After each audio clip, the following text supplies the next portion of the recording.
안녕하십니까. 라이브 정책 K2부 박지훈입니다. 광복절 경축사에서 이재명 대통령이 한반도 정전 논의를 공식 제안했습니다. 정전 체제를 평화 체제로 바꾸기 위한 청사진도 제시를 했는데요. 북한, 미국, 중국이 함께 참여하는 다자 논의가 급물살을 탈 수 있을지 정책 주요 행보에서 자세한 내용 알아보겠습니다. 요즘같이 더운 날씨에 퇴근길 시원한 맥주 한 잔이 간절해지는데요. 얼마 전 발표한 2026년 세제 개편안에서 7년째 받아온 생맥주 세금 할인이 종료될 거란 아쉬운 내용이 담겨져 있습니다. 우리가 받는 영수증 속에 어떤 세금들이 숨어 있는지 또 어떻게 달라지는지 K정책사용법에서 쉽고 재밌게 알려드리겠습니다. 라이브 정책 K2부 지금 시작하겠습니다.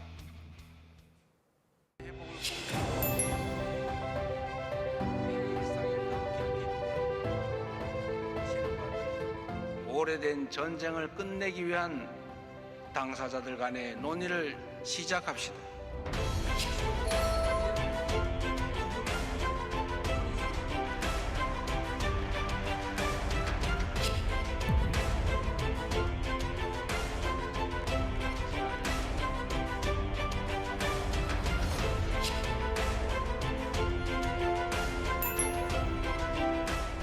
Why hasn't Kim Jong-un responded to your request to have a conversation? Yeah, he is.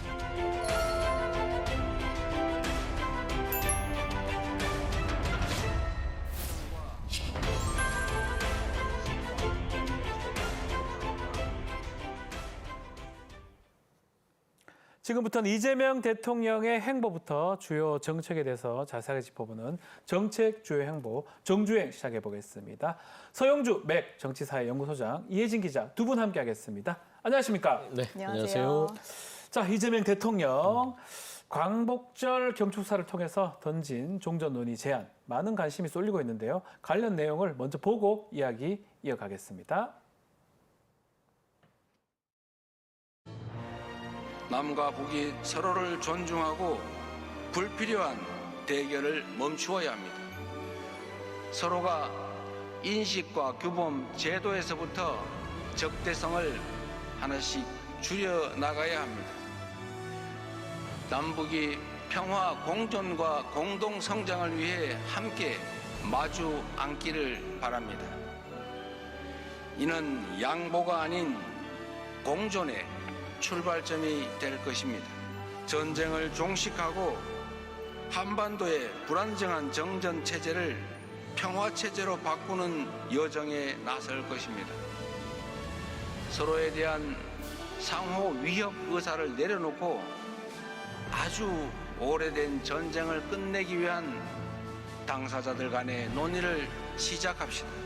북의 핵능력 고도화를 멈출 실효적 방안도 논의될 수 있을 것입니다. 아주 오래된 전쟁을 끝내기 위한 당사자들 간의 논의를 시작합시다. 이재명 대통령이 종전 논의를 공식적으로 제안한 것으로 봐야 될 것 같은데, 그러면서 남북평화 공존을 위한 청사진을 제시를 했는데요. 구체적으로 어떤 내용이 담겨져 있었죠, 이 기자? 네, 좀 잘 아시는 것처럼 네. 사실 보통 광복절 경축사는 단순한 연설이 아니잖아요. 그렇죠. 좀 중요한 의미가 많이 담겨 있죠. 그러니까 광복의 역사적 의미를 되새기는 동시에 이제 한반도 평화 구상을 제시하고, 그리고 또 중요한 대북 메시지까지 담는 어떤 뭐 창구, 플랫폼 이런 걸로 이제 보시면 되는데요. 지난 15일 광복절 축사에서 이 대통령이 내건 간판, 깃발이 있습니다. 네. 그러니까 한국전쟁 종전 그리고 평화체제 구축을 위해서 당사자들 간 논의를 시작하자, 이렇게 네. 제안을 한 겁니다. 예. 그러니까 사실 좀 지금까지와 좀 다른 점이 있잖아요. 그러니까 지금까지는 북미 관계 진전을 계기로 해서 그 피스메이커, 페이스메이커론 이렇게, 그래서 좀 남북 관계를 풀어보자 이런 거였는데 여기서 이제 한 발 더 나아간 거죠. 전쟁 당사자들인 남북한 그리고 미국과 중국까지 아하. 이렇게 해서 함께하는 다자 대화로 한반도 정세를 좀 풀어보자, 이런 네. 제안으로 해석이 됩니다. 예. 자, 그러면서 이렇게 남북이 서로의 체제를 존중하면서 평화 공존을 하기 위한 청사진을 제시를 한 거예요. 이게 이제 세 가지 개념인데요. 네. 첫 번째가 포용적 평화 공존이 있고요. 두 번째가 안정적 평화 공존입니다. 이제 마지막으로 세계 평화에 기여하는 책임 있는 평화 공존. 이렇게 청사진을 정리해 볼 수 있겠습니다. 자, 지금 좀 전에 얘기를 했는데 네. 서영주 평론가님. 네네. 당사자들 간의 논의를 시작하자. 이 당사자 예전에 뭐 육자도 있었는데 남북 말고 또 어디가 포함될 수 있을까요? 이게 이제 사실상 예. 이게 남북 문제가 우리 당사자끼리 풀 수 있으면 제일 좋죠. 그렇죠. 근데 이제 이게 주변국의 역학구도에 엮여 있어서 미중 이게 가장 크겠죠. 미중은 포함될 것 같아요. 그렇죠. 그다음에- 예전에는 러시아하고 일본도 포함됐던 것 같은데. 그러니까 이제 그다음에 러시아, 일본. 네. 가로축으로 미중, 위아래로 해서 러시아, 일본, 네. 가운데 우리 한국이 이제 있는 남북이 거예요. 있고. 남북이 있는 네. 거예요. 근데 사실상 우리가 문재인 정부 시절에 이 남북 관계가 가장 조금 물꼬가 튀었던, 네. 물론 이제 이 하노이 회담이 노딜되면서 아쉽죠. 참 네. 안타깝게 문턱에서 무너지긴 했죠. 네. 한 번도 가보지 않는 길이라고 저도 그때 많은 장면들을 기억합니다. 사실상 베를린 선언에서 종전 선언을 얘기하고 그다음에 정전협정 65년을 맞이해서 2018년도 4월일 거예요. 맞습니다. 그때 4.27 이제 판문점 선언을 통해서 종전 선언을 공식화했어요. 그다음에 이제 그 평양에 가서 그 9.19 네. 거기서 이제 또 종전에 대한 얘기를 하면서 이거 뭐 되는 줄 알았어요. 되는 줄 알았죠. 그렇죠.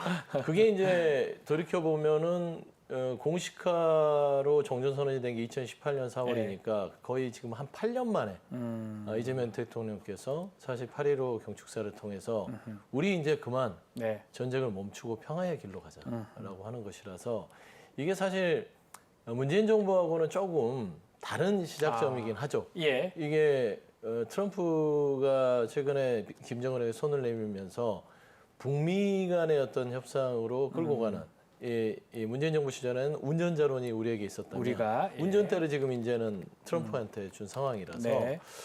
사실 옆자리에 우리가 좀 타고 가야 된다는 의미. 같이 가야 된다. 네, 네. 그래서 저는 이게 이재명 대통령이 지난번 한미 정상회담에서 네. 트럼프 피스메이커 아하. 해라. 예. 우리는 그냥 말하자면 페이스메이커 하겠다. 이 페이스메이커를 위한 하나의 구상들을 던져놓고 아하. 일단은 양쪽에서 지금 예. 북한을 압박하고 있는 지금 형국이다. 아하. 거기에 이제 중국의 왕이 외교부장이 오잖아요. 오늘 옵니다. 그렇죠. 예. 그러면 이제 이 한반도 정세를 둘러싸고 남북 문제가 다시 8년 만에 이게 발화가 될 수 있느냐. 예.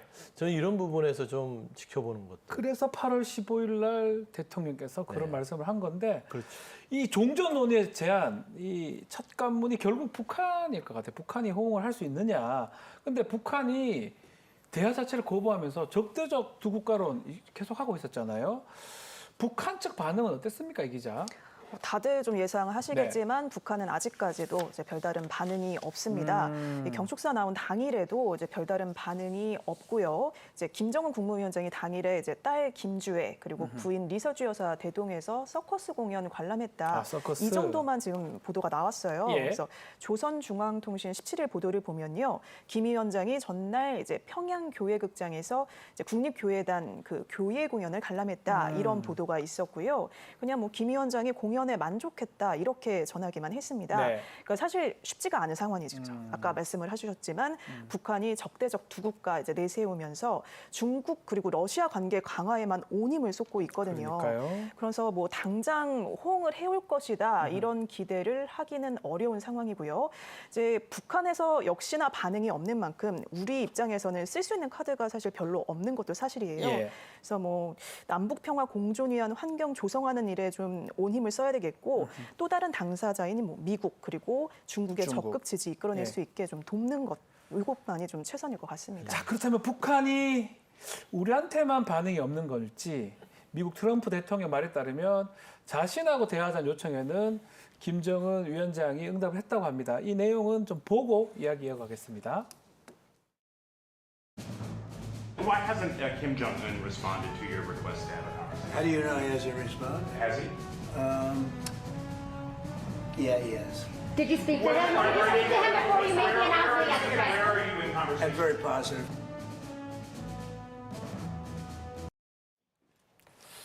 자, 김 전 위원장이 응답했다. 예. 대화가 매우 긍정적이다. 이런 주장을 트럼프가 지금 하고 있는데 네. 글쎄 북한은 별 반응 없어 보이거든요. 트럼프 대통령 말 믿어도 되는 겁니까? 제 개인적으로는 예. 절반만 믿거든요. 아 절반만 믿는다. 네. 아 이 트럼프 대통령의 특성상 일단은 예. 지르고 보자. 지르고 보자. 일단 만나기로 했어. 그리고 뒤에 가서 만나자 할 수 예. 있는 것이고 예. 뭐 사실 또 만나자고 따로 물밑 작업을 해서 연락을 받았을 수도 있는 것이죠. 했을 수도 있다는 거네요. 예. 저는 뭐 했을 수도 있다는 쪽에 긍정적인 평가를 하고 싶은데 예. 11월 달에 있을 에이펙에서 또 이 김정은 위원장과 만날 수 있다는 가능성이 보도되는 거 보면 예. 나름대로 물밑 협상들이 좀 마무리된 건 아닌가. 혹시나? 그래도 미국의 대통령이 이렇게 대언론 그리고 세계가 지켜보는 가운데 북한과의 만남을 저런 식으로 아예 100% 허풍은 아닐 것이다 라고 보는 건데 김정은 위원장 입장에서는 두 가지 측면이 있을 거예요. 네. 세 가지라고 봐야 될까요? 첫 번째 하나의 감정은 트럼프 대통령이 별로 기분이 안 좋아요. 기분이 안 하노이에서 예. 말하자면은 뒤통수 맞았죠. 네. 그렇지 않습니까? 쭉 잘 달려오다가 우리 하노이 맞아요. 만나서 빅딜을 하자고 했는데 기차 너희들이 타고 왔어요. 그 먼 길을 기차 타고 와서 예. 본인의 어떤 핵에 대한 협상들을 트럼프가 받아주고 좀 이렇게 한반도 평화를 조성하면서 본인의 후계자 구도들의 어떤 큰 그림을 그리고 왔는데 그때 이제 뒤통수 간 뒤로 조금 마음에 앙금이 있겠죠. 하지만 그럼에도 불구하고 본인도 이제 북한 내부의 지도자 체제, 지도 체제. 그러니까 김주애라는 그 여성 지도자를 세워야 되면 결국엔 미국과의 협상들이 필요할 거예요. 잘 돼야 되겠죠. 네, 본인 그래서 입장에서도. 그런 부분이 하나 있을 것이고 예. 두 번째 윤석열한테 화가 났어요. 아 윤석열한테요? 그럼요. 김정은이? 한국 정부에 이제 화가 났을 거예요. 예. 왜 그러냐면 그동안 지난 윤석열 정부에서 뭐 했어요? 본인의 이 어떤 이 국내 정치의 어떤 유지를 위해서 무인기 날리고 그것도 평양 상공에다가 그러네요. 그거 기분 안 좋은 거예요. 그러니까 이거를 쉽게 풀어줬다가는 본인들이 김정은 본인을 추앙하고 있는 인민들이 네. 우습게 보잖아요. 그럴 수 그냥 있겠네요. 강하게 나올 수밖에 없다. 아하. 그래서 세 번째는 이제 김주애 얘기를 하는 건데 김주애고 여기서 호락호락하게 말랑말랑하게 할 수는 없습니다. 아. 본인이 센 모습을 가지고 우리 북한은 혼자서도 자력할 수 있다. 그리고 우리 뒤엔 러시아가 있고 중국이 있다. 이런 것들을 통해서 이제 버티는 모습들이 김정은에게는 어쩔 수 없는 선택이지 않을까. 해석을 해주셨는데 이 기자님은 우리 트럼프 대통령 합법을 봤을 때 어떻게 또 해석이 되는지 또 김정은 위원장을 정말로 만나고 싶어하는 것 같아요. 제가 봤을 때는 그런 이유는 네. 뭘까요? 일단은 트럼프 입장에서 일단은 저도 이제 소장님 말씀에 예. 좀 공감을 하는데요. 공감을 하시고 뭐 반만 믿고 그렇지만 또 완전히 허풍은 또 아닐 것이다. 예. 이렇게 이제 의견을 주셨잖아요. 저도 이제 그거에 공감을 하는데요. 일단은 기자가 그 김정은이 응답했냐라는 말에 바로 예스라고 하지 않았어요. 그러니까 뭐라고 했지? 반문을 했잖아요. 네. 그가 응답하지 않았다는 걸 당신이 어떻게 하냐 이렇게 반문을 했잖아요. 반문하면서. 이게 대표적인 그런 수법이거든요. 아. 그러니까 내가 너보다 정보를 더 많이 알고 있어. 그러면서 대화의 주도권을 자기로 이제 가져오려는 그런 걸 암시를 하는 거죠. 어떤 수법인 거죠, 주도권을. 그래서 응답했냐고 다시 재차 질문하니까 네. 여기에 되게 짧게 답했어요. 그러니까 구체적으로 얘기는 안 해주고 뭐 짧게만 답한 걸 봤을 때 아무 반응도 하지 않은 건 아닌 것 같다, 김정은이. 그러니까 어느 정도 좀 뭐 아예 허풍은 아닌 것 같다라는 게 이제 초반 해석이었습니다. 그러니까 이제 아까도 이제 얘기를 했지만 그렇지만 이제 이게 흘려들을 거는 아니고 왜냐하면 과거 대북 합범을 보면 예. 트럼프가 좀 비슷한 패턴이 있었거든요. 보시면 이제 과거에도 우리 관계 좋다 그리고 긍정적인 일들이 많이 일어나고 있다 이렇게 이야기를 한 다음에 그 다음에 좀 구체적인 이야기들이 나중에 나왔잖아요. 예. 먼저 분위기를 만들고 나중에 이제 구체적 것들은 뒤에 공개하는 화법을 써왔었거든요. 예. 그래서 이제 사실 좀 구체적으로 보면 2018년에도 김정은 측에서 편지가 오니까 굉장히 포지티브하다, 매우 나이스한 레터다 이렇게 반복 강조를 했었고 맞습니다. 이게 북미 정상회담으로 이어졌던 선례가 있습니다. 예. 그래서 사실 좀 보면은 먼저 분위기를 만들고 나중에 이제 구체적인 성과, 뭐 결과들을 공개하는 방식이다 이렇게 해석을 할 수 있을 것 같아요. 예. 그렇다면 이제 왜 트럼프가 김정은과 만나고 싶어 하는가? 의도가 왜 만나고 싶어 합니까? 김정은은. 뚜렷하죠. 이제 이란 전쟁 상황이 여전히 불투명하기 때문에 지금. 어떤 돌파구가 필요한 거죠. 네. 이제 트럼프가 이제 북한과 정상외교를 자기가 내세울 만한 어떤 대표적 외교 성과로 만들고 싶어 한다라는 예. 그런 의지를 보이고 있는 거고요. 또 이제 트럼프 일기 때 사실 3번 만났잖아요. 그렇죠. 그랬는데도 북한의 어떤 핵무기 포기를 이끌어내지 못한 아쉬움도 있을 것이고 이제 미국 중간 선거 앞두고 이제 11월 다른, 3일입니다. 그렇죠. 다른 곳으로 관심을 돌릴 어떤 돌파구가 필요한 거죠. 예. 또 여기에 더해서 한국 정부를 압박하려는 의도가 있다 이런 해석도 있습니다. 우리 정부를 압박할 수도 있는데, 근데 이 트럼프 대통령의 그런 의도가 실제 좀 잡히고 있어요. 특히 지금 한미연합훈련을 하고 있는데 을지자유 방패훈련 대폭 축소를 실제로 지시를 해버렸습니다. 아마도 북한이 가장 싫어하는 것 중에 하나가, 반발하는 것 중에 하나가 이 을지훈련이거든요. 네. 이것을 딱 내려놓으면서 유화 제스처를 취한 거잖아요. 이게 통할까요? 어떻게 보십니까, 트럼프 대통령? 근데 이제 이 을지훈련 자체를 김정은이 생각하는 을지훈련과 우리와 미국 측이 생각하는 을지훈련의 차이가 있을 거예요. 약간 차이가 있겠죠. 김정은은 을지훈련 자체가 없어져야 돼요. 아, 축소나 뭐 이렇게 확대 이런 건 의미가 없어요. 줄여서 될 일이 아니다. 그럼요. 예. 김정은을 흡족하게 하려면 예. 줄여도 어차피 니들끼리 모이지 않냐. 네.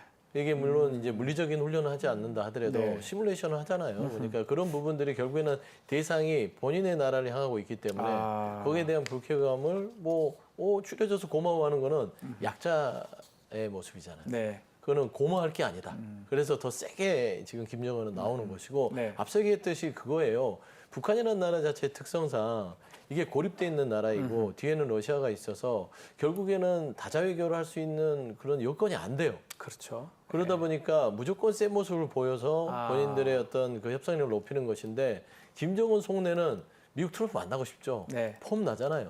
뭔가 트럼프가 내가 말이야 김정은 위원장이 인민들한테 내가 트럼프도 따로 만나서 얘기도 하고 협상도 하고 우리 북한이라는 나라가 이런 나라다. 예. 라고 보여주고 싶은 거라서 저는 사실상 11월에 만남이 성사될 가능성은 거의 99% 정도 아, 된다고 99%다? 저는 그래 봐요. 지금 현재 중간선거 전에. 그 정도 협상이 진행되지 예. 않고서는 지금 트럼프가 전 세계를 상대로 그리고 한국 정부를 상대로 해서 한미 이 연합훈련을 축소할 만큼 그런 좀 무리수를 두진 않을 거예요. 아. 네, 그래서 결국에는 중간 선거가 가장 중요하고요. 11월 3일에 있어요. 그렇죠. 그다음에 중간 선거를 위해서는 한미의 통상 압박 이걸 통해서 뭔가 돈을 좀 벌어 오겠다라는 그렇죠. 거를 또 미국 민한테 던져야 되고 두 번째는 노벨상 좋아하잖아요. 노벨상의 진짜 받고 꿈도 싶어 하는 것 그럼요 같아요. 포기하지 않을 것이고 아. 그다음 이란전에 대한 그 미국 국내 여론 자체도 환기시키는 여러 가지 이점들이 있기 때문에 네. 저는 솔직히 뒤에서는 할 것이다. 김정은한테 정원아 좀 만나자. 만나자. 나 좀 살려주라는 말은 못하지만 예, 예, 당신 나를 만나면 좋은 게 많을 것이다. 아마 예. 그런 협상들이 진행되지 않을까 자, 그래서 트럼프 대통령이 김정은 위원장과의 관계를 또 자신하는 발언도 내놨는데요. 이건 함께 들어보시겠습니다.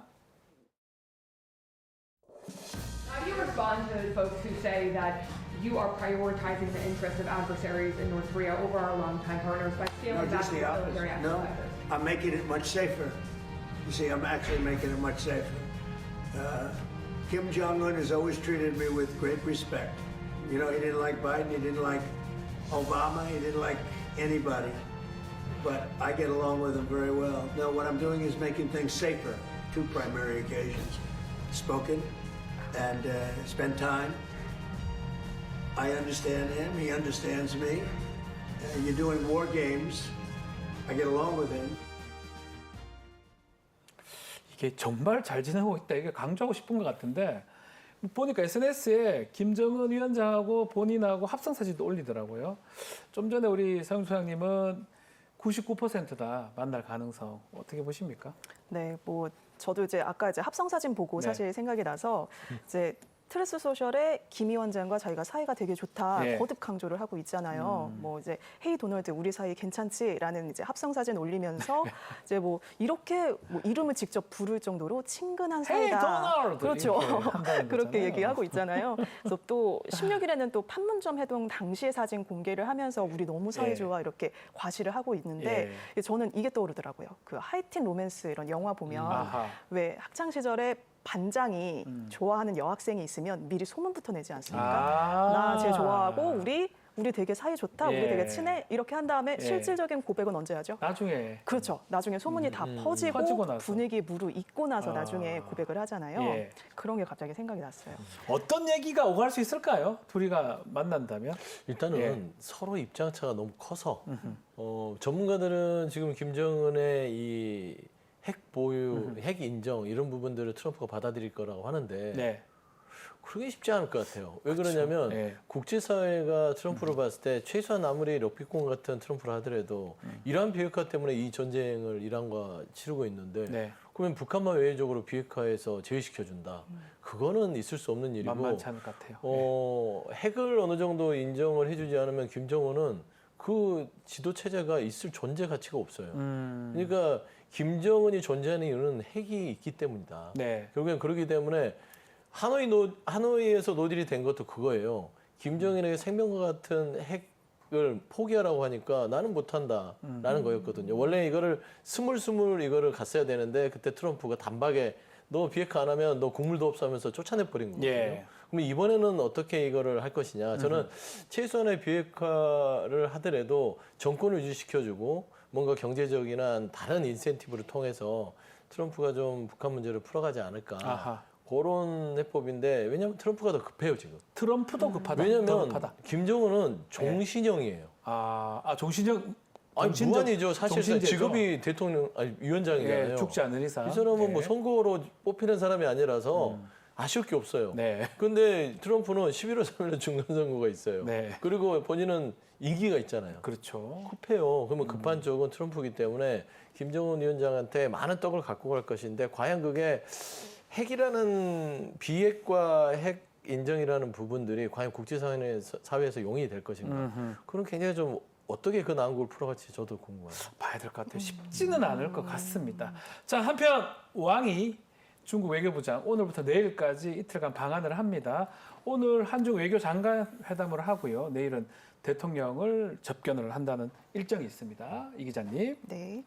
소개 좀 해주시죠. 예, 이제 왕이 부장이 조현 외교부 장관 초청으로 내일까지 이틀간 한국에 머무릅니다. 그래서 조 장관과 외교 장관 회담하고요. 그리고 공식 만찬도 예정이 돼 있고요. 그리고 내일이 20일이죠. 20일에는 이 대통령과 만남도 직접 또 만난다는 거죠? 그렇죠. 예정이 돼 있어요. 그래서 한중 관계 발전 방향 그리고 영내 정세 관련해서 의견을 교환할 그럴 계획이고요. 이 대통령은 또 시진핑 주석에 대한 안부도 전달할 계획입니다. 예. 또 같은 날 위성락 안보실장과 회담 있고 그리고 오찬도 또 함께할 일정이 있고요. 사실 잇따른 연쇄회동에서 지금 한중이 내년에 한중 수교 35주년 앞두고 예. 있거든요. 예. 그래서 양국 관계 전면 복원 성과 점검하고 그리고 11월에 중국 에이펙 정상회의 계기로 해서 또 한중 정상회담 열릴 가능성이 있잖아요. 네. 여기에 대한 그 정상회담 예상 의제, 뭐 고위급 교류 준비를 좀 본격화할 것이다 이런 얘기들 나오고 있습니다. 야, 시점이 너무 절묘해요. 네. 지금 대통령이 종전 논의 제안했습니다. 8.15. 트럼프는 대북 유화 메시지 냈고요. 이 상황에서 중국 최고의 외교 라인이 지금 방문을 했다라는 거거든요. 어떻게 봐야 됩니까? 저는 이 스케줄이 오래전부터 짜여진 겁니까? 짜여졌다고 봐요. 외교 스케줄은 갑자기 우연의 일치는 없어요. 예. 사실 이제 미국 정부와 한국 정부가 나름대로 이제 남북 문제에 대해서 어느 정도 논의를 해오고 있는 건 당연할 것이고 네. 거기에 발맞춰서 중국의 왕이 외교부장이 왔다는 것은 결국에는 북한과의 중재 역할을 할 수 있는 그런 왕이 부장이거든요. 네. 이게 모든 게 지금 나름대로 치밀한 계획 속에서 진행되고 있는 것이라고 보는 게 조금 더 합리적일 것이다라는 것인데 저는 사실 이재명 대통령이 굉장히 이 어떤 정책을 함에 있어서 예. 꼼꼼해요. 꼼꼼하게 탁탁탁. 네, 그러니까 그냥 하는 게 아니라 예. 일단은 준비를 딱 했다가 아하. 신속하게 쫙 치고 나가는 그런 스타일이다. 그래서 저는 이번에 8.15 경축사에서의 종전 메시지도 오랫동안 구상된 메시지가 아닌가. 아하, 준비된 그렇게 것이다. 생각이 되고요. 예. 이제는 뭐 물론 부동산 주식 국내 예. 문제도 있지만 이제 남북 문제를 풀어야 될 시점이 됐다. 집권 2년 차잖아요. 예. 지금부터 시작해야만 이제 시작한다. 사실상 정권 예. 말기로 갈 동안 아하. 이 남북 문제의 해결점을 볼 수 있어요. 뒤늦게 뭐 3년차, 4년차 때 남북 문제 풀 수 없습니다. 그렇죠. 그래서 지금 사실 이란전 부분에 있어서 미국도 좀 곤혹스러운 상황에서 탈출하십시오. 제안했을 것 같아요. 트럼프한테. 탈출해라. 이리 와라. 예. 남북 문제를 풀면 아하. 당신 노벨상 받을 수 있고 피스메이커 된다. 하니까 이제 중간 선거도 있어서 여러 가지를 또 감안해서 좀 이렇게 중국 왕이 외교부장까지 등장을 시킨 게 아닌가. 그래서 저는 좀 나름대로 잘 짜여진 계획이니까 잘 술술 풀려갈 것 같아요. 잘 김정은만 풀려갈 것이다. 거기에 잘 역할을 해준다. 해주면 지금 특히 지금 또 스케줄상 다음 달에 시진핑 주석이 미국을 방문합니다. 트럼프 대통령을 또 만나요. 미중 정상회담이 열리는데 왕이 부장이 뭐 대통령도 만나고 우리 외교부 장관도 만나면 요 내용들도 할 거 아니에요? 미중 정상회담에서 어떤 내용 할지 또 앞으로 미중 정상회담에 어떻게 영향을 미칠지 그 내용 하지 않을 수 없잖아요. 당연하죠. 예. 그러니까 이제 우리 대한민국 입장에서는 안보는 미국, 예. 경제는 중국. 그러니까요. 이렇게 돼 있잖아요. 예. 근데 이제 미중 간에는 안보 문제가 엮여 있을 건 없어요. 물론 이제 깊숙이 들어가면은 안보가 경제하고 연결이 돼 있기 때문에 미중은 안보와 경제를 같이 이제 패권 다툼을 하고 있는 상황이지만 예. 사실 이번에 미중 간의 만남 자체는 북한 문제가 화두가 될 수 있다.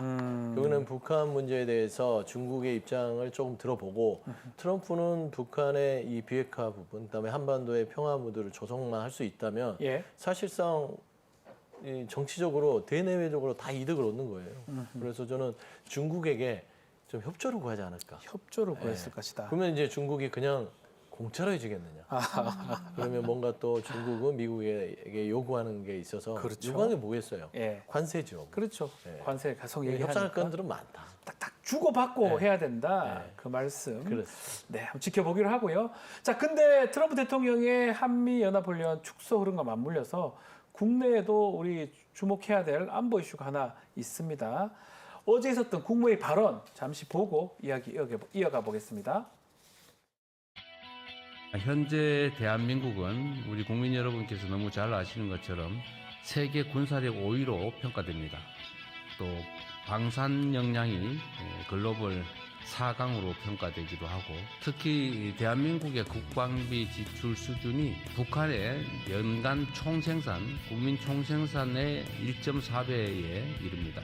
무기 체계와 전력 규모 측면에서 보면 이미 우리 스스로를 지킬 역량이 전 세계적으로 몇 번째 안에 들 정도입니다.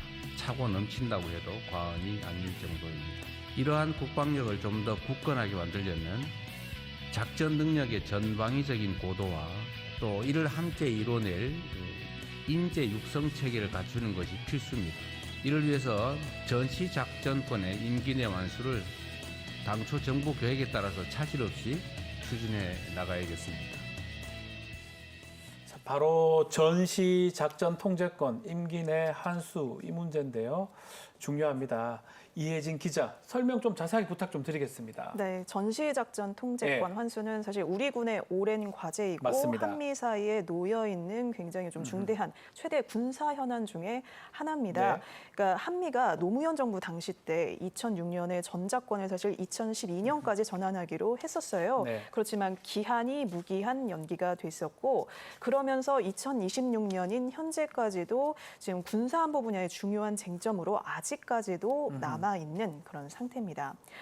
이런 가운데 이제 이 대통령이 어제 을지 국무회의에서 전작권 임기 내 환수를 이제 당초 정부 계획에 따라 차질 없이 추진을 해야 한다, 이렇게 강조했습니다. 예. 그러니까 시기가 사실 전날인 17일에 트럼프가 어떻게 얘기했죠? 한미 연합연습 을지 자유의 방패 줄이고 그렇죠. 축소하겠다 어. 이렇게 선언을 했잖아요. 예. 이 시점에서 우리 전사권 환수 계획대로 추진하겠다 이렇게 확실히 밝힌 네. 거죠. 그래서 일단 오늘 속보가 나왔는데 합동참모본부가 이제 한미연합연습 을지 자유의 방패 연습 기간을 21일까지로 조정하기로 기간을 했습니다. 줄여버렸어요, 진짜로. 예. 그렇습니다. 원래 훈련 기간이 27일까지였거든요. 이거를 좀 줄인 거고요. 이제 야외 기동 훈련 일부를 좀 줄여서 축소해서 시행하기로 했습니다. 예. 그러니까 이 대통령이 이제 어제 을지 국무회의에서 얘기를 한 거는 연습이 축소가 될지라도 우리는 이제 전작권 환수 일정을 뭐 늦추지 않겠다, 예. 이런 의지를 굉장히 강력하게 표명을 한 것입니다. 그러니까 뭐 한미 연습이 축소가 되더라도 전작권 환수를 위해서 필요한 그 미래연합사령부 완전 운용 능력, 이 검증 작업은 끝까지 마무리를 하겠다, 일정대로 하겠다, 이런 것으로 해석이 되고 있어요. 예. 그러니까 사실 이제 우리 정부 딜레마가 있었잖아요. 예. 남북 대화 여건이 조성이 되려면 뭐 연습을 좀 축소를 해야 되는데 맞습니까? 그런데 이 전자권 환수 속도를 그대로 맞추려면 이를 충실히 또 실시해야 더 하는 많이 해야 되고. 그렇죠. 아. 그런 입장이었던 거잖아요. 예. 그래서 좀 딜레마에 있었는데 이번에 또 다시 한번 이 대통령이 국무회의에서 전자권 환수 차질 없이 추진하겠다. 당초 정부 계획대로 진행을 하겠다. 이렇게 강조를 한 것이죠. 네.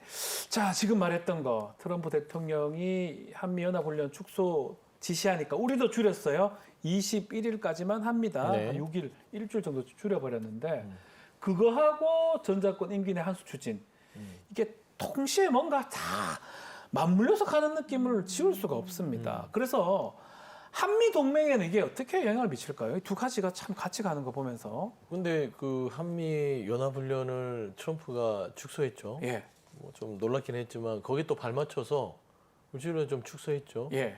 호흡을 같이 하잖아요. 같이 가는 것 같아요, 뭔가. 이거 동맹이죠. 아, 동맹이에요? 그럼요. 줄여도 동맹이다. 그래서 동맹이고 예. 사실 한미 동맹이라는 것들은요. 이게 우리 대한민국에만 이득이 있는 게 아니라 미국도 이 한반도가 전략적 요충지로서 필요한 곳이기 때문에 그렇죠. 한미 동맹은 상호간에 이익이 있는 것이고 존재하는 것입니다. 그래서 저는 사실상 뭐 동맹 부분에 있어서는 믿어 의심치 않아도 될 부분이고 네. 저는 크게 봐서는 을지훈련이든 그다음에 한미훈련 뭐 축소든 이런 부분들은 차지하고 전자권 환수 문제에 있어서는 네.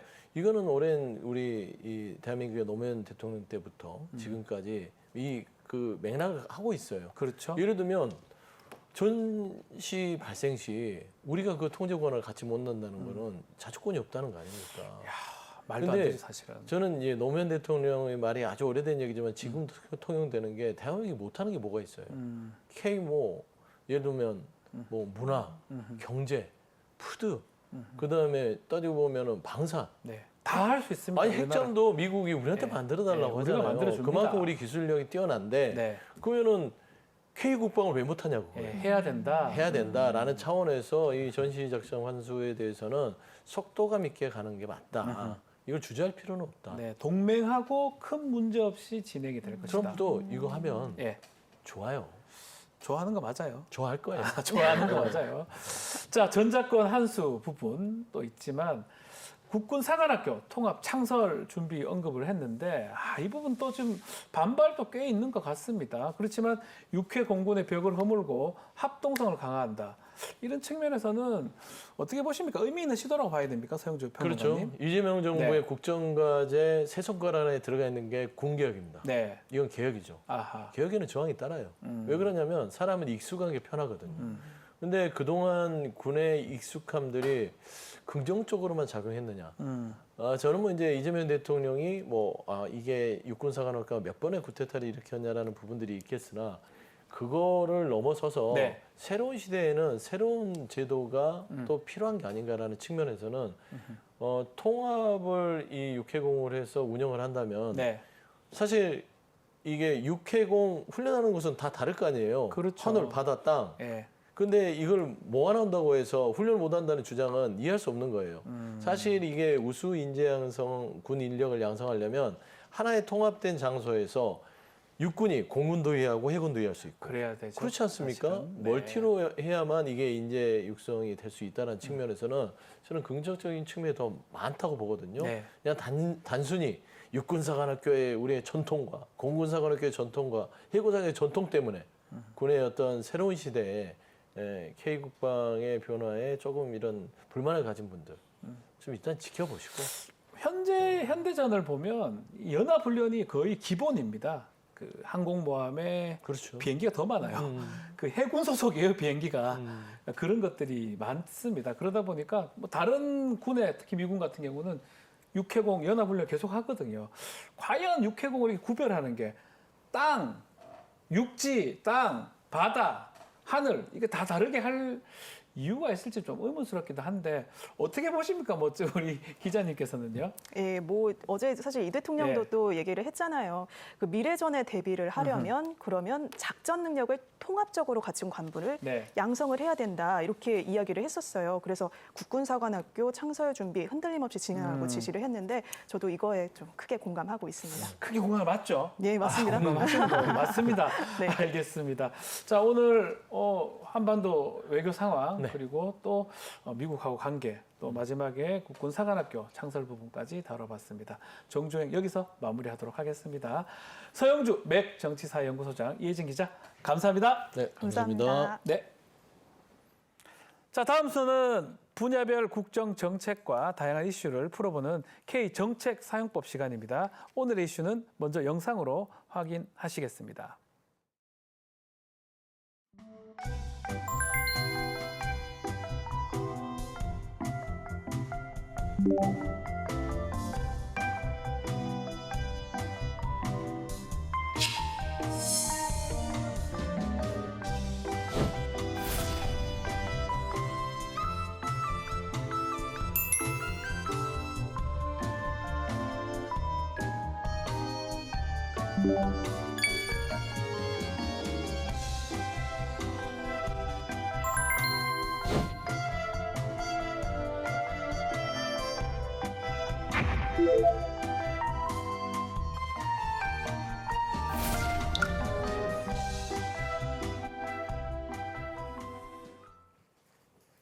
얼마 전에 2026년 세제 개편안이 발표가 됐습니다. 그 속에 생맥주 세금 관련된 내용이 좀 들어 있었는데요. 7년간 할인받던 생맥주 세금이 달라진다고 합니다. 어떻게 달라지는지 알아보고 우리 일상 속 소비품들에 매겨지는 세금은 또 어떤 것들이 있는지도 함께 알아보려고 합니다. 이인철 참좋은경제연구소장 함께하겠습니다. 안녕하십니까? 네, 소장님. 맥주 좋아하십니까? 가끔 가죠. 그리고 그리고 또 우리가 유명해졌잖아요. 깜부야 등으로. 예, 그, 비슷하네요. 예, 그 집을 실제로 제가 지난 주말에 갔어요. 네, 거기를 갔어요? 예, 그 집을 그러니까 거기를 간 게 아니라 예, 아파트 근처에 있는 예, 그 상호, 그 프랜차이즈점. 그 프랜차이즈점을 갔는데 예. 이게 사실은 그 굉장히 앉을 자리가 없을 정도로 인기였습니다. 그렇죠. 근데 가보면 가족끼리 아니면 뭐 친구끼리 주말이었기도 하고요. 네. 근데 맥주만 있는 게 아니라 예. 맥주하고 치킨만 있는 게 아니라 메뉴가 굉장히 다양해요. 예, 아마 미국 가보시면 미국은 맥주 마시면서 안 주문하라는 게 별도로 없어요. 네, 정말로 병맥주 하나 가지고 끝날 때까지 치얼스하고 끝납니다. 그렇죠. 근데 최근 들어서 이제 미국의 경우는 뭐 칩앤칩스라고 해서 예. 이제 생선 튀김이라든가 감자칩 야. 종류가 나오긴 하지만 예. 우리처럼 뭐 골뱅이 무침부터 시작을 해가지고 안주류 그다음에 땅콩 그리고 뭐 여러 가지 예. 다양한 반건주 뭐 오징어까지 다양하게 맛볼 수가 있는데 거기 갔더니 맥주만 파는 게 아니었어요. 저희는 이제 식구끼리 원래 치킨집이긴 한데요, 그 집은. 네, 치킨집이긴 한데 반반 예. 프라이드만 반 양념 반 시키고. 시키고 난 예. 다음에 봤더니 이제 떡볶이를 팔아요. 떡볶이도 팔아요? 네, 어. 떡볶이가 더 맛있어요. 아하. 그래서 떡볶이에 이제 생맥주 한잔 하면서 왜 이제 K 푸드 그리고 K 이 푸드가 이제 치맥이 정말로 이제 한국을 넘어서 전 세계적으로 인기 있는지를 좀 몸소 체험할 수 있었는데요. 사실은 이웃나라 일본은 맥주를 그냥 음료처럼 마십니다. 뭐 예, 독일이나 거기는- 일본 그런 것 같아요. 그래요, 맞아요. 거기는 예. 별도로 이제 안주를 마시는 게 아니라 예. 비루라고 해서 하루의 일과를 끝내고 반드시 예. 성인들은 맥주 한 잔을 마시고 잠자리에 들어요. 예. 그러니까 그 정도입니까? 음료수처럼 생활하고 있습니다. 우리도 뭐 저도 지금은 좀 덜한데 참 생맥주 참 맛있게 먹었던 것 같아요. 맞아요. 이렇게 500cc 맞습니다. 이렇게 무더운 날에는 그 저녁에 마시는 그 목 넘어가는 저는 그 깔끔함이 완샷을 합니다. 저 그냥 한 목에 그냥 먹을 수 있을 정도로 되게 좋아했었는데 자, 이 얘기 생맥주 얘기를 오늘 하려는 게 술 얘기 계속 하려는 게 아니고요. 이 직장인들의 스트레스 날려주는 이 생맥주 경제 얘기를 해야 되겠죠. 그동안 세금 할인을 받고 있었다. 네. 이제 그 얘기를 계속 했는데 이게 무슨 얘기입니까? 세금이요? 맞습니다. 그러니까 이제 생맥주가 있고 일반 맥주가 있는데 예. 생맥주만 그동안 한시적으로 세금을 한 20% 정도 깎아줬습니다. 몰랐네요. 일반 맥주에 대해서 어허. 지난 2020년에 이제 이 주세법이 개정이 됐는데요. 예.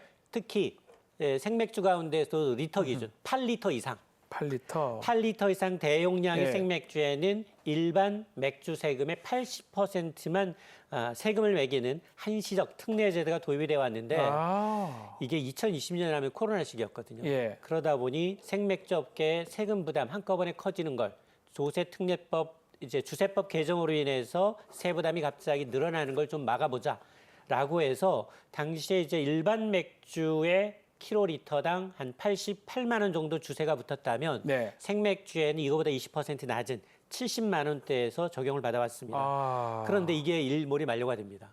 만료가 돼서 맞습니다. 그렇군요. 올해 이제 세법 개정안을 보니 이 감면 제도가 올해 말로 종료되는데요. 따라서 내년부터입니다. 아하. 올해부터가 아니라 내년부터는 생맥주 세금이 일반 맥주와 같아지게 되는데 실제로 보통 500ml 한 잔 시키잖아요. 500. 예. 예. 그 한 잔 시키면 한 잔 기준 내년부터 세금 부담이 얼마나 증가하느냐? 아하. 한 127원 정도 세 부담이 올라갑니다. 한 잔에 한 잔에. 127원. 근데 이제 실제 가격 인상은 100원인데 세금 네. 인상은 100원인데 예. 127원인데 아하. 근데 일반 가게에서는 보통 500원, 1000원 단위로 올리거든요. 아. 자, 그러다 보니까 자, 이렇게 되면 지금 그렇지 않아도 원재료 가격 많이 올랐죠. 매가 가격. 여기에다가 감면 혜택, 주세 감면 혜택까지 사라지게 되면 이거 지금 직장인들, 외식업 하시는 분들, 자영업 하시는 분들 퇴근길에 생맥주 한 잔이라고 얘기하기가 좀 부담스러운 좀 가격이 좀 부담이 좀 커질 수밖에 없는 상황입니다. 지금 말씀하시는 게 100원 뭐 이렇게 말씀하셨는데 그러면 생맥주 한 잔 값이 500원 오른다, 뭐 1,000원 오른다 이런 얘기가 요거는 조금 아니네요. 그거는 좀 계산을 한번 좀 해줄 수 없습니까? 맞습니다. 이제 세금만을 놓고 예. 보면 500cc 이 생맥주 한 잔에 약 세금은 127원 정도가 맞습니다. 그런데 맥주는 가격이 아니라 이제 용량에 세금을 매기는 이제 종량제가 적용이 되고 있는데요. 예.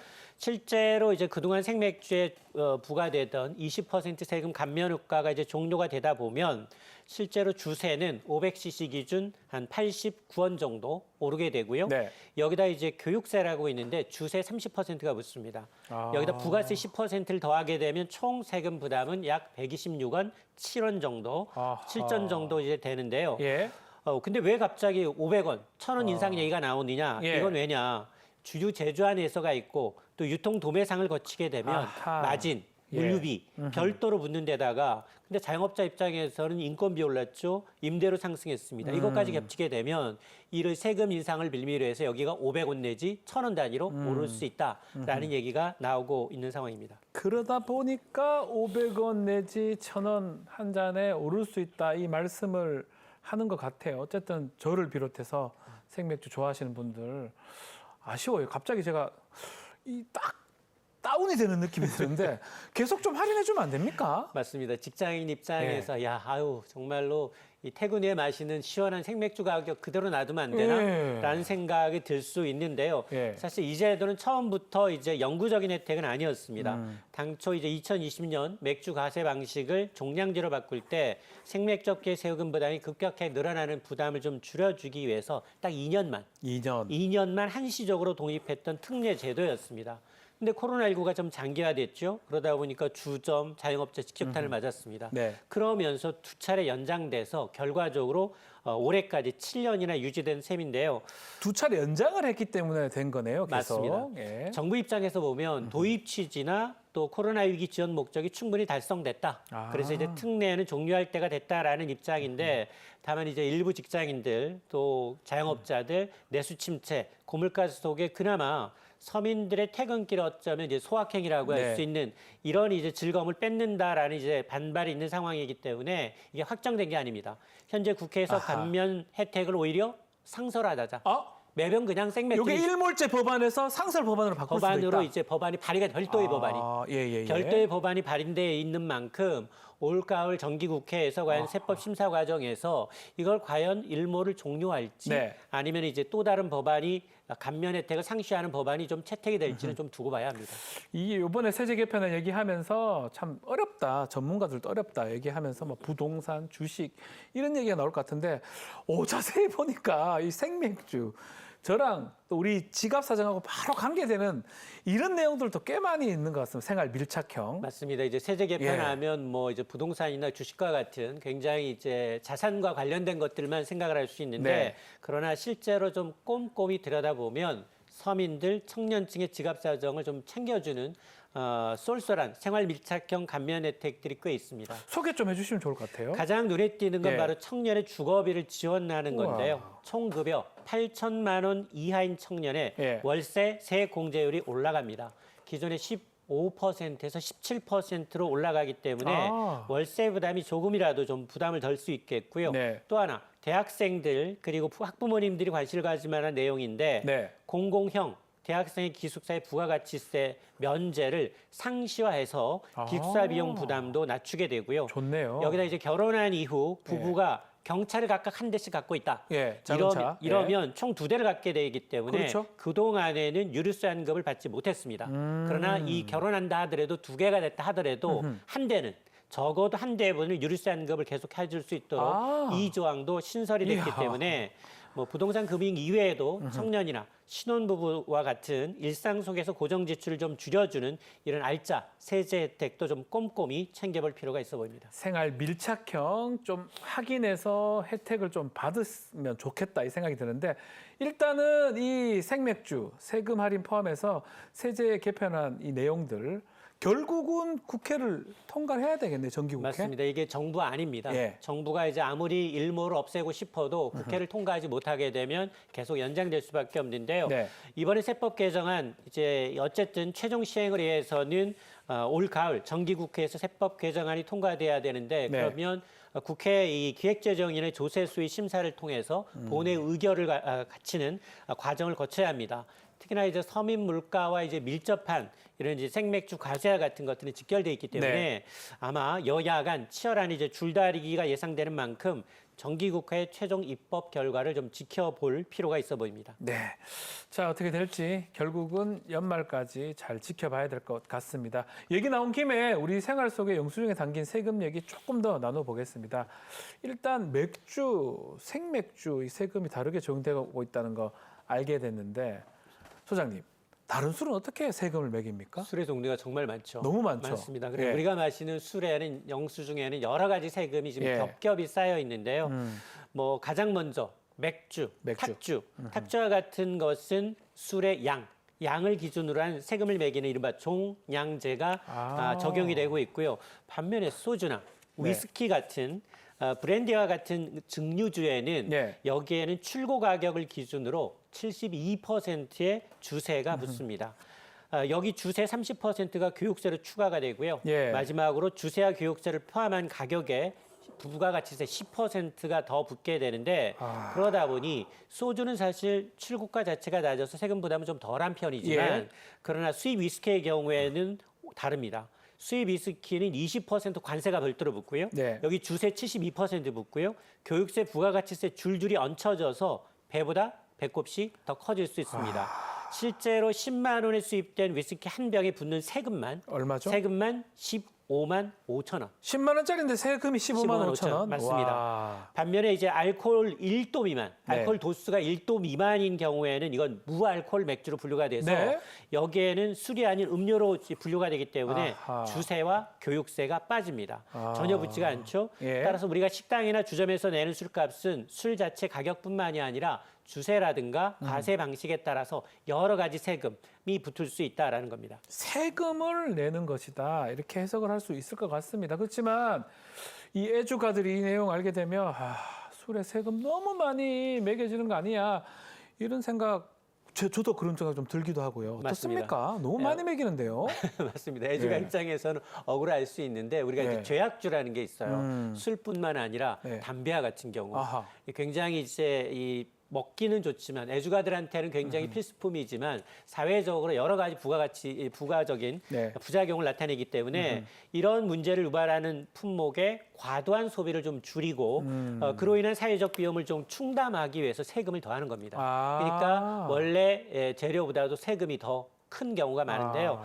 실제로 국민건강보험단 연구를 보면 음주로 인한 의료비 지출, 생산성 손실 등의 사회적 경제적 비용이 2021년 기준 무려 14조 6천억 원에 달했습니다. 14조 넘군요. 그렇습니다. 매년 1% 이상씩 꾸준히 증가하는 추세인데요. 네. 결국 주세라는 게 단순히 국세 확보를 넘어서 알코올 질환자, 이 치료를 위한 보건의료 제어를 마련하고요. 또 음주 피해를 또 예방하는 사회적 안전망 구축의 비용으로 쓰이고 있기 때문에 네. 내가 마신 술 한 잔의 일정 부분 세금은 사회에 다시 이제 문제를 유발하는 그런 걸 이제 해소하기 위한 비용으로 쓰이고 있구나라고 생각하시면 좋겠습니다. 좋습니다. 좋은데 교육세가 왜 붙습니까? 술하고 교육하고 무슨 상관이 있습니까? 맞습니다. 교육은 천인지대기인데 예. 국가 미래를 위해서 교육은 꼭 필요하죠. 근데 교육 재정 확충이라는 어떤 어떤 뚜렷한 목적을 갖고 있기 때문에 교육세는 목적세라고 하는데요.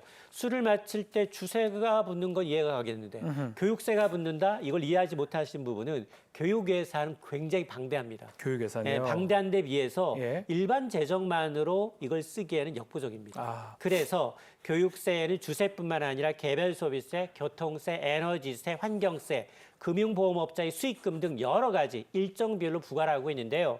특히 네. 금융과 보험 수익에는 거의 30% 가까이가 30% 가까이를 이 교육세로 더 걷는 부가세 형태로 지금 설계가 되고 있는데요. 결국 직장인들이 퇴근길에 마시는 술 한 잔을 기울이거나 아니면 자동차에 기름을 넣는 일상생활 속 소비 행태가 이제 알게 모르게 대한민국의 교육 환경을 좀 개선하는 든든한 재원으로 쓰이고 있다라는 걸 기억하시면 그래 뭐 아깝지 않다. 그래요. 내 자녀한테 돌아오는구나. 라고 생각하시면 한 잔 먹고 이거 뭐 교육세 한번 내주자 이렇게 해석이 될 수 있네요. 자, 이것도 질문을 좀 해봐야 될 것 같아요. 해외에 나갈 때 뭐 휴가 출장 해외 나가기도 하잖아요. 면세점에 들렸을 때 그 면세점에 술 세금이 없는 겁니까 진짜로? 네, 맞습니다. 왜냐하면 이게 면세점에서 사는 물품은 국내 소비가 아니라 사서 나가서 밖에서 소비하는 해외에서 소비하는 거 전제이기 때문에 세금이 빠지는 구조입니다. 그렇다고 해서 면세점에서 사는 술 모두가 세금에서 빠지는 건 아닌데요. 조건이 있습니다. 뭐죠? 정해진 한도 내에서. 한도 내에서? 한도 내에서만 세금을 면제해 주는데 면세점에서 구입한 주류는 일정 요건을 충족하게 되면 관세, 부가가치세, 개별소비세, 주세, 단비소비세 등이 면제가 되는데 네. 현재 기준은 뭐냐? 주류는 여러 병을 사더라도 합산 용량 2리터 이하여야 하고요. 2리터? 총 가격이 $400 미만. 두 가지 조건을 충족시켜야 두 개 다 합니다. 돼야 돼. 2리터 이하, $400 이하. 맞습니다. 예. 다만 이 기준을 초과했다 넘게 되면 초과분에 대해서는 세금이 무겁게 과세되고요. 또 혹시나 모르게 들어오다 들켰다라고 할 경우에는 예. 자진 신고하지 않고 적발될 경우에는 가산세 폭탄을 맞을 수 있기 때문에 이건 주의하셔야 합니다. 맞습니다. 자, 앞으로 술 마실 때 나의 한 잔 한 잔이 좋은 곳에 쓰이는구나 이런 생각을 하면서 뿌듯하게 교육 이렇게 마실 수 있을 것 같은데 또 지금 뭐 제약세 얘기했는데 담배 얘기를 또 하지 않을 수가 없습니다. 담배 한 갑에는 또 어떤 세금들이 부과가 됩니까? 담배는 거의 뭐 백해무익하다라고 얘기하잖아요. 그 예. 세금이 더 많습니다. 더 70% 많군요. 넘게 세금입니다. 와. 지금 담배 한 갑에도 생각보다 정말 다양한 세금과 부담금이 지금 들어가 있는데요. 네. 현재 4,500원짜리 담배 한 갑에는 제조 원가, 네. 유통 마진 약 1,180원을 빼게 되면 무려 73%가 넘는 3,300원 가량이 세금과 부담금입니다. 세금이 어마어마한데요. 맞습니다. 부담금도. 술이나 기름보다도 와. 세금 규제가 훨씬 더 이제 촘촘한데요. 예. 담배 소비세 1,700원을 시작으로 해서 건강증진 부담금 841원, 개별 소비세 594원, 지방교육세, 부가가치세, 폐기물 부담금까지 무려 6가지 항목의 세금이 촘촘히 얹어져 있습니다. 네. 특히 담배는 단순히 세금을 걷는 것뿐만이 아니라 흡연율이랑 건강 문제를 좀 줄이고 사회적 비용을 낮추기 위한 이 정책적인 이제 목표가 있기 때문에 특히 담배 소비세 일부는 지방 재정 또 소방안전 교부세로 재원으로 활용되고 있는 만큼 세금 부담이 그 어떤 것보다도 많습니다. 엄청난 세금이 지금 부과가 되는 것 같은데 전자담배 많이 피우시잖아요, 요즘. 전자담배도 세금이 똑같습니까? 맞습니다. 지금 규정, 예. 그동안 규제 사각지대에 있었다. 전자담배는 뭐 건강에도 그렇게 해롭지 않고 여러 가지 잘못된 예. 정보가 있었는데 세금 똑같이 받습니다. 아하. 그동안은 세금을 낸지 않았던 이런 이제 합성 니코틴의 액상형 전자담배도 이제는 일반 담배와 똑같이 아하. 무거운 세금 부담과 규제를 받게 되는데요. 1988년 이후 37년 만에 담배사업법이 개정됐습니다. 담배 정의가 그동안 연초, 권련형 입에서 담배 합성 니코틴까지 전면 확대됐습니다. 다 포함되네요. 그렇습니다. 이제는. 그래서 액상형 전자담배에도 담배 소비세, 개별 소비세, 국민건강 증진 부담금 등 1리터당 총 1,824원의 제세 부담금이 부과가 됩니다. 네. 약 30ml 한 병 기준 세금만 약 54,000원에 달하는데요. 다만 이게 올해 4월부터 시행이 됐거든요. 네. 시장 충격을 줄이기 위해서 앞으로 2년 동안은 세금을 50% 깎아줍니다. 아. 약 27,000원의 세금이 우선 적용이 됩니다. 예. 자, 2년간은 감면이 되는데 결국은 이제 많은 어떤 세금이 부과될 것 같아요.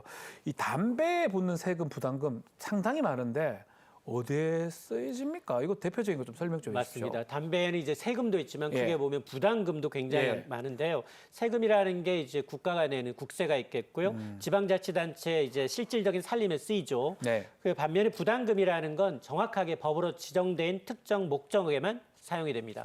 예를 든다면 이제 국민건강증진 부담금인데요.